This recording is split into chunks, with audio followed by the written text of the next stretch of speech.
On today's Core of the Bible Daily Insight, we're looking at how we should always be speaking the truth from a new heart.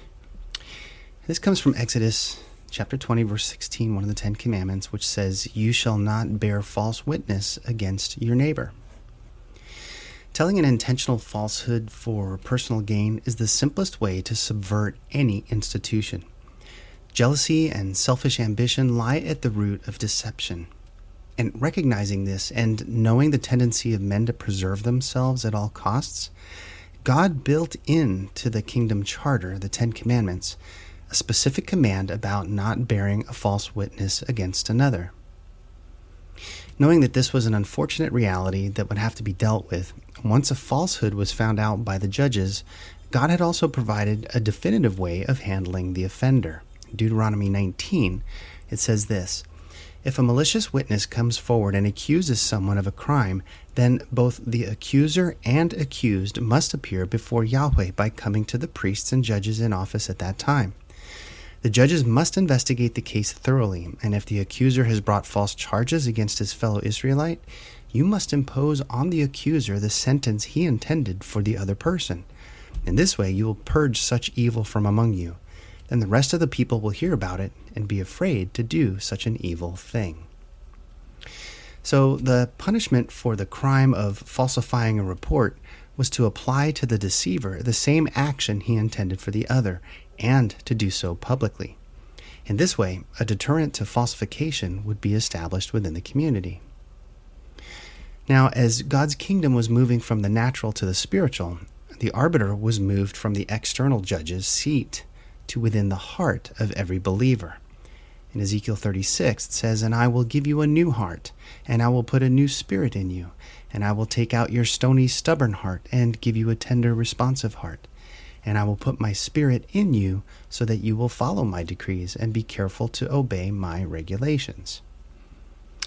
This is why the Apostle James could speak so harshly to the remnant about the corrupting influences that could disrupt the community of God. In James chapter 3, it says, "If you're wise and understand God's ways, well then prove it by living an honorable life, doing good works with the humility that comes from wisdom. But if you're bitterly jealous and there's selfish ambition in your heart, don't cover up the truth with boasting and lying. For jealousy and selfishness are not God's kind of wisdom. Such things are earthly, unspiritual, and demonic.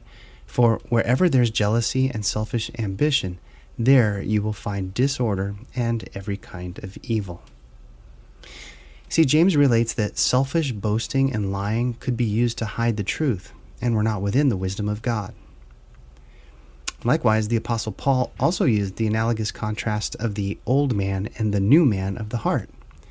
As believers' hearts were renewed, it was as if there was a new person who could only do what was right, and who would stand in judgment of the practices of the old man.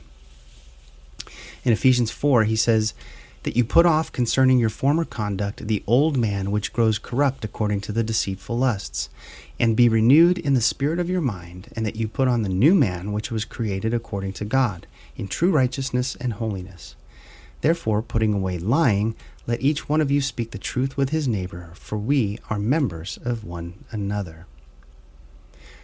The encouragement to truthful dealings within the community was to be based on this newness of righteousness and holiness of heart.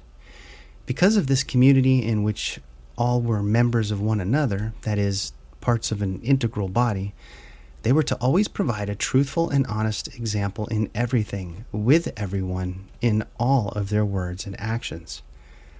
So in like fashion today, believers in Messiah, who was the embodiment of truth, should have this virtue embedded deep within our hearts. Instead of deception and falsehood, should come forth righteousness and truth.